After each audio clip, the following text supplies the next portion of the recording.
औज़ुबिल्लाहिमिनश्शैतानिर्रजीम बिस्मिल्लाहिर्रहमानिर्रहीम अस्सलाम वालेकुम। बच्चों, उम्मीद करता हूँ कि आप सब खैरियत से होंगे। रेड स्पॉट सीरीज़ के लेक्चर नंबर 4 में आप सबको वेलकम। पिछले वीडियो लेक्चर में हमने गैसियस स्टेट के 15 क्वेश्चंस को समझा था और आज से हम क्वेश्चन नंबर 16 से समझने जा रहे हैं। अगर आप पहली मरतबा रेड स्पॉट सॉल्यूशन देख रहे हैं तो पिछले वीडियो लेक्चर्स आपको इसी यूट्यूब चैनल पर मिल जाएंगे, आप वहाँ से उन्हें भी देखिए ताकि रेड स्पॉट के सवाल सॉल्व करने में आपको कोई प्रॉब्लम ना हो। स्टूडेंट्स, हमारा नेक्स्ट क्वेश्चन है क्वेश्चन नंबर 16। इस क्वेश्चन में हमसे कहा जा रहा है इन अ syringe experiment 0.10 gram of a gas is found to occupy 83.1 cm cube measured at standard pressure, that is 1.0 exponent 10 की power 5 pascals and 27 degree centigrade. What is the relative molecular mass of the gas? Students, जो copies आपने इस वक्त खोली हुई है अपने सामने, उसमें आप सबसे पहले लिखिए PV is equal to nRT। अब एक जगह ब्रैकेट में लिखिए n is equal to mass upon molecular mass. अब आप नीचे लाइन में लिखिए PV is equal to mass in gram upon molecular mass multiply by RT। अब चूंकि आपको मॉलिक्यूलर मास मालूम करना है, PV मल्टीप्लाई हो रहे हैं, उन्हें यहाँ ले आइए, डिवाइड कर दें और इज इक्वल टू के बाद आप ले जाइए मॉलिक्यूलर मास। तो आपके पास फॉर्मूला बन रहा होगा mass in gram multiply by RT divided by PV। ये फॉर्मूला हो गया। अब इस फॉर्मूला में आपको वैल्यूज पुट करनी है स्टूडेंट्स। जैसे आप वैल्यूज पुट करेंगे तो आपके पास इनमें से कोई एक ऑप्शन बिल्कुल दुरुस्त होगा। जैसे आपके पास मास इन ग्राम कितना दिया हुआ है 0.10, तो आप देख रहे हैं मास इन ग्राम सब जगहों पे कितना आया हुआ है 0.10। आर की वैल्यू हमारे पास 8.313 होती है। यहाँ भी आर की वैल्यू ठीक है, यहाँ भी आर की वैल्यू ठीक है, यहाँ भी आर की वैल्यू ठीक है और यहाँ भी आर की वैल्यू ठीक है। ये दिया हुआ है 27 डिग्री सेंटीग्रेड, लेकिन आपको किस में जाना है सर? केल्विन में जाना है। केल्विन में कितना होता है 300। ऑप्शन बी और ऑप्शन डी, ये दो वाइड ऑप्शन है जिनमें 300 दिया हुआ है, तो ऑप्शन ए और ऑप्शन सी ऑटोमेटिकली आपके पास गलत साबित हो गए कि ये ठीक नहीं है। अब अगर हम देखते हैं तो हमें यहाँ पर 83.1 cm क्यूब दिया हुआ है, जबकि हमें मीटर क्यूब में जाना होगा और जब हम मीटर क्यूब में जाएंगे तो ये बन जाएगा 83.1 एक्सपोनेंट -6। अब हम देखते हैं कि ऑप्शन बी और डी में, सिर्फ डी में लिखा हुआ है 83.1 एक्सपोनेंट -6, इसका मतलब है ऑप्शन डी हमारे पास इस सवाल का सही जवाब है, जो आपने अपनी कॉपीज में नोट भी कर लिया। अब आते हैं स्टूडेंट्स क्वेश्चन नंबर 17 पर। The value of PV is plotted against P for two gases, an ideal gas and a non ideal gas, जिसे हम रियल गैस भी कहते हैं, where P is the pressure and V is the volume of the gas. अब सवाल पूछा जा रहा है which gas shows the greatest deviation from ideality. अब हमने पढ़ा था कि जो हमारे पास गैसेस कौन कौन सी हैं, अमोनिया, इथीन, मीथेन और नाइट्रोजन। हमने पढ़ा था कि आइडियल गैस में इंटरमॉलिक्यूलर फोर्सेस नहीं मौजूद होती, ना होने के बराबर होती है, निग्लिजिबल होती हैं, नहीं होती हैं। तो वो गैस जिसमें इंटरमॉलिक्यूलर फोर्स ज़्यादा होगी वो सबसे ज़्यादा डेविएट करेगा। इस तरह का एक सवाल हम पहले भी कर चुके हैं। तो अमोनिया में हाइड्रोजन बॉन्डिंग यानी इंटरमॉलिक्यूलर फोर्सेस सबसे ज़्यादा हैं इन सब में, तो हम कहते हैं ऑप्शन ए हमारे पास वो वाहिद गैस है जिसकी डेविएशन सबसे ज़्यादा होगी। यानी इथीन की भी डेविएशन हो रही है, मीथेन की भी डेविएशन हो रही है, नाइट्रोजन की भी डेविएशन हो रही है। हमें ग्रेटेस्ट डेविएशन मालूम करना है। यानी अब ये एक MCQ नहीं था, अब ये एक BCQ बन गया, जिसे हम नाम देते हैं बेस्ट चॉइस क्वेश्चन का। नेक्स्ट क्वेश्चन है स्टूडेंट्स हमारे पास, a 2 gram sample of hydrogen at temperature T and of volume V exerts a pressure P. Deuterium क्या है sir? It is an isotope of hydrogen. आप पढ़ चुके हैं आइसोटोप्स की वीडियो में इस बात को। विच of the following would also exert a pressure P at the same temperature.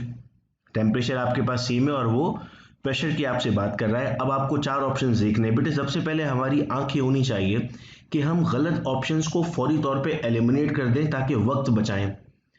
हमें जब सारी कंडीशन सेम रखनी है तो आप देख रहे हैं ऑप्शन बी और ऑप्शन डी में आपके पास वॉल्यूम चेंज हो रहा है। जब वॉल्यूम चेंज होगा तो आपके पास वैल्यूज डेफिनेटली चेंज हो जाएंगी। ये आपका आंसर नहीं हो सकते।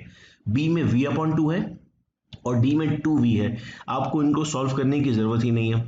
अब आप आते हैं ए पर। 2 gram of deuterium, mass in ग्राम 2 आ गया लेकिन मॉलिक्यूलर मास अब 4 हो गया ड्यूट्रियम का, तो ये क्या बन गया सर? 2/4 करते हैं तो आंसर आता है 0.5। जबकि क्वेश्चन में हमें कहा जा रहा है 2 ग्राम सैंपल ऑफ हाइड्रोजन, यानी 2 डिवाइडेड बाय 2, आंसर आ रहा है 1। तो आपको एक ऐसा ऑप्शन देखना है जिसका आंसर 1 आएगा। अब आप कहेंगे सर 2 को 2 से क्यों डिवाइड किया? चूंकि बेटे हाइड्रोजन एक मॉलिक्यूल है और मॉलिक्यूल के लिए आपके पास हाइड्रोजन का मास आ जाता है 2। ऑप्शन सी देखिएगा, a mixture of 1 gram of hydrogen, यानी 1 डिवाइडेड बाय 2, जब आप 1 डिवाइडेड बाय 2 करेंगे तो क्या आंसर आएगा 0.5, एंड 2 ग्राम ऑफ ड्यूट्रियम यानी 2 डिवाइडेड बाय 4, जब आप 2 को 4 से डिवाइड करेंगे तो आंसर क्या आएगा सर 0.5, 0.5 प्लस 0.5 क्या बन जाएगा 1, यानी ऑप्शन सी जो दिया हुआ है वो बिल्कुल वही नंबर ऑफ मोल्स आएंगे जो हमारे पास सवाल में दिए गए थे, तो ऑप्शन नंबर सी हमारे पास सही जवाब होगा। अब स्टूडेंट्स हम आते हैं यहाँ पर इसके पार्ट बी पर। सेक्शन बी में क्या कहा जाएगा, सेक्शन बी में देखिए ए बी सी डी को कहा जा रहा है। ए का मतलब है 1 2 3 आर करेक्ट, बी का मतलब है 1 एंड 2 आर करेक्ट, सी का मतलब है 2 एंड 3 आर करेक्ट, और डी का मतलब है ओनली 1 इज करेक्ट। यानी इनके जो नीचे ऑप्शंस दिए हुए हैं सब भी सही ठीक हो सकते हैं, दो भी ठीक हो सकते हैं, या कोई एक भी ठीक हो सकता है। अब सवाल है what assumptions are made in the kinetic theory about an ideal gas. पहला, there are no forces of attraction between molecule, yes ये बात तो की गई थी। The molecules are in state of continual random motion, yes ये बात भी की गई थी। The size of molecule is negligible, yes ideal gas में ये बात भी की गई थी। तो ये तीनों के तीनों हमारे पास अजम्पशंस हैं। तो जो ऑप्शन ए में हमने की बना ली थी अपनी कि ए का मतलब है ऑल आर करेक्ट, यहाँ पर भी क्या हो जाएगा ऑल आर करेक्ट। अब आते हैं नंबर 20 पर। Which of the following equation apply to an ideal gas. P is equal to pressure, V is equal to volume, M mass है, कैपिटल M मोलर मास है, रॉ की sign बनी हुई है वो डेंसिटी है, C कंसेंट्रेशन है, R gas constant है और T टेम्परेचर है। स्टूडेंट्स अपनी कॉपीज में फिर फॉर्मूला लिखिए, PV is equal to NRT। उम्मीद करता हूं लिख लिया आपने। अब मोल को ओपन करके लिख देते हैं, लिखिए PV is equal to mass divided by molecular mass RT। 2 second आपको दिए, ये भी आपने लिख लिया। अब वॉल्यूम और मॉलिक्यूलर मास को क्रॉस मल्टीप्लाई कर दें, यानी वॉल्यूम यहाँ डिवाइड हो जाए और मॉलिक्यूलर मास वहाँ मल्टीप्लाई हो जाए। तो फॉर्मूला कुछ ऐसा बन रहा होगा, P multiply by molecular mass is equal to mass upon volume RT।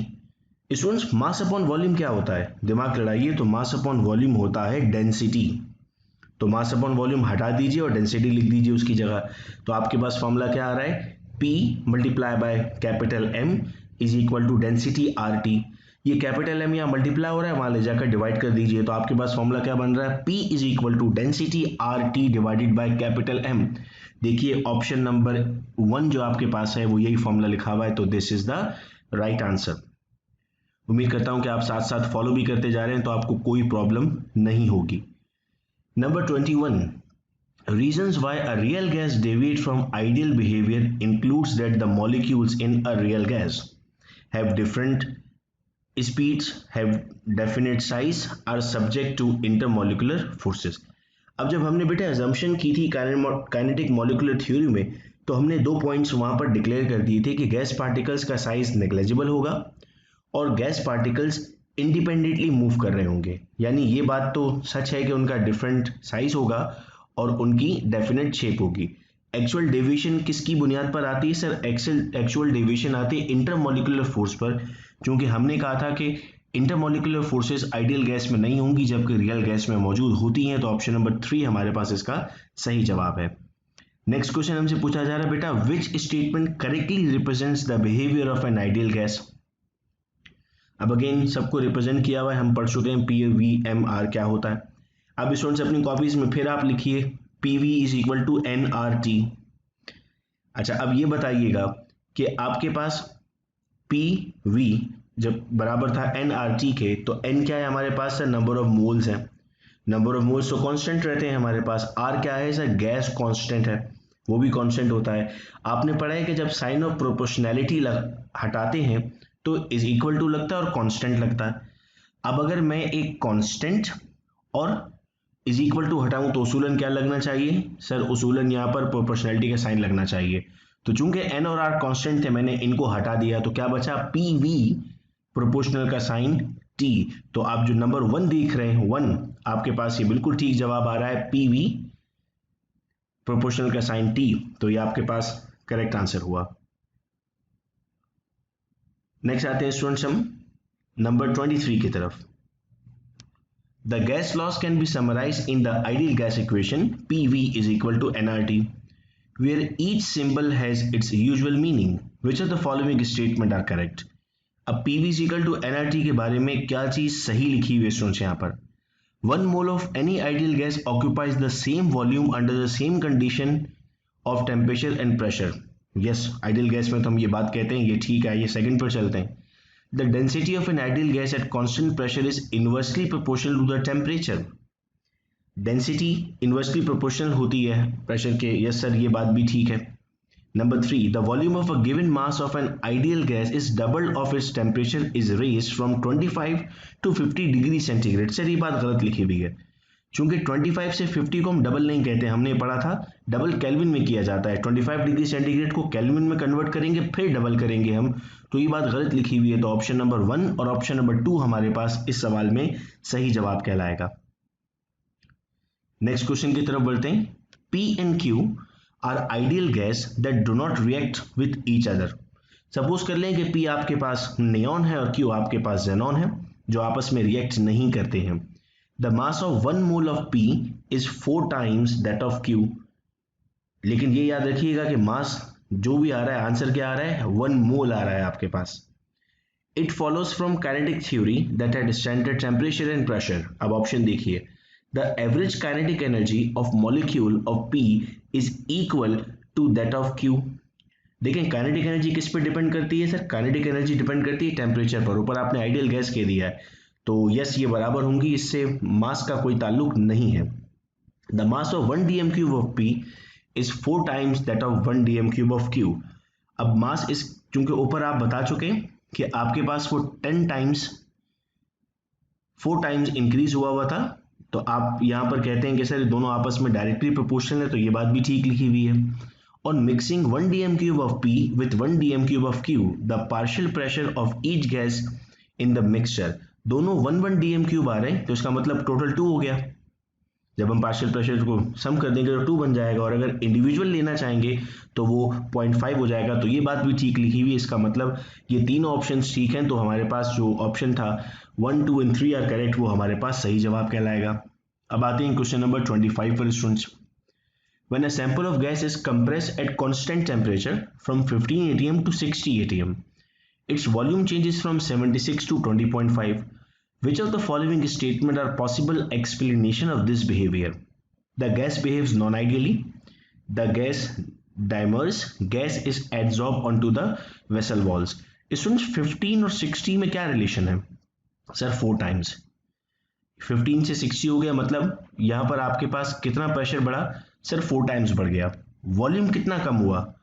Volume को कम होकर कितना होना चाहिए था सर? अगर वॉल्यूम 4 टाइम्स कम करूं तो 76 को आधा कर दूं तो 38, फिर 38 को आधा कर दूं तो 19. वॉल्यूम कितना होना चाहिए था? 19 होना चाहिए था, लेकिन कितना हो गया? 20.5 हो गया. इसका मतलब है जो नंबर 1 लिखा हुआ था गैस बिहेव्स नॉन आइडियली, अगर आइडियल गैस होती तो 19 आता, ये 19 नहीं आया, 20.5 आया. इसका मतलब कि गैस ने आइडियली बिहेव नहीं किया. आपके पास जो पहला ऑप्शन था इस सवाल का दुरुस्त जवाब है. नेक्स्ट की तरफ बढ़ते हैं स्टूडेंट्स हम. Consider 1 mole of ideal gas at a given pressure. Which process will increase the number of molecules which have an energy greater than the particular value? Number 1, increasing the temperature, introducing more of the same gas into the same volume at the same temperature, compressing the gas at constant temperature. Student याद रहे कि energy का ताल्लुक temperature के साथ है. Number 3 पे आप कह रहे हैं कि टेम्परेचर कांस्टेंट है, इसका मतलब इंक्रीज नहीं हो सकता. नंबर 2 पे आप कह रहे हैं कि आपने टेम्परेचर सेम रखा है, इसका मतलब इंक्रीज नहीं हो सकता. सिर्फ पहला ऑप्शन आपके पास है इंक्रीजिंग द टेम्परेचर, जिससे उसकी एनर्जी भी इंक्रीज हो सकती है. तो ऑप्शन नंबर 1 आपके पास इस सवाल का दुरुस्त जवाब है. स्टूडेंट्स गैस के हमारे पास टोटल यहाँ पर 26 ही एमसीक्यूज थे फर्स्ट पार्ट में, जिन्हें हमने सॉल्व किया. ये आप इनकी एक्सप्लेनेशन देख रहे हैं. एक क्वेश्चन इसका मैं आपको एज एन होमवर्क दे रहा हूं. A quantity of solid Y was placed in previously evacuated vessel and the apparatus was then held at a series of different temperature. At each temperature, the mass of Y in the vapor state was calculated from pressure measurements. The results are shown below. इस सवाल को as an homework लेना है आपको. Solve करके आपको WhatsApp पर जिन groups में आप मौजूद है वहाँ मेरा नंबर है 0333224303, वहाँ पर आपको भेज देना है. अगर आपको नहीं समझ में आएगा तब मैं नेक्स्ट वीडियो लेक्चर में इसी सवाल से शुरू कर दूंगा. टोटल स्टूडेंट्स देखिएगा यही सवाल है. सिर्फ इसके बाद एक नया चैप्टर स्टार्ट हो रहा है। पिछली मरतबा आप लोगों की रिक्वेस्ट थी कि आपसे रेड स्पॉट के क्वेश्चन सॉल्व नहीं हो रहे हैं, तो इस मरतबा हमने पूरे के पूरे सवाल सॉल्व कर लिए। इतने ही सवाल गैस केस में मौजूद थे, अब आपको इंशाल्लाह कोई प्रॉब्लम नहीं होगा। नेक्स्ट वीडियो लेक्चर्स में हम अपने और टॉपिक्स को क्लियर कर रहे होंगे। अब फिजिक्स की क्लासेस भी हमने शुरू कर दी हैं, बीच बीच में आपको फिजिक्स के इंपॉर्टेंट न्यूमेरिकल्स और एमसीक्यूज को सॉल्व करने के तरीके मिलते रहेंगे। एक वीडियो लेक्चर ऑलरेडी शेयर किया जा चुका है और वीडियो लेक्चर्स भी आपके साथ शेयर किए जाएंगे। वो स्टूडेंट्स जो सिर्फ इन्हीं वीडियो लेक्चर से अपनी एप्टीट्यूड की तैयारी कर रहे हैं, M CAT, M D CAT, E CAT, उन्हें बिल्कुल भी परेशान होने की ज़रूरत नहीं है। इंशाल्लाह उनके तमाम के तमाम क्वेरीज को सॉल्व कर दिया जाएगा। जूम क्लासेस का आगाज़ कर दिया जा चुका है, लेकिन जूम क्लासेस के इनवाइट ग्रुप्स में नहीं शेयर किए जा रहे हैं, पर्सनल मैसेज में आपको भेजे जा रहे हैं। वो स्टूडेंट्स जो होमवर्क करते हैं, जो रेगुलर क्लास अटेंड करते हैं, उन स्टूडेंट्स को जूम के लेक्चर्स का इनवाइट दिया जा रहा है और वो जूम के लेक्चर्स को अटेंड कर रहे हैं। आप भी अपने होमवर्क करना स्टार्ट कर दें, क्वेश्चन आंसर्स करना स्टार्ट कर दें, ताकि आपको भी जूम लेक्चर्स के इनवाइट भेज दिए जाए। उम्मीद करता हूं कि आपको ये तमाम बातें समझ में आ गई थी। बहुत शुक्रिया इस वीडियो लेक्चर को सुनने का। अपना बहुत ख्याल रखिएगा। अल्लाह हाफिज़।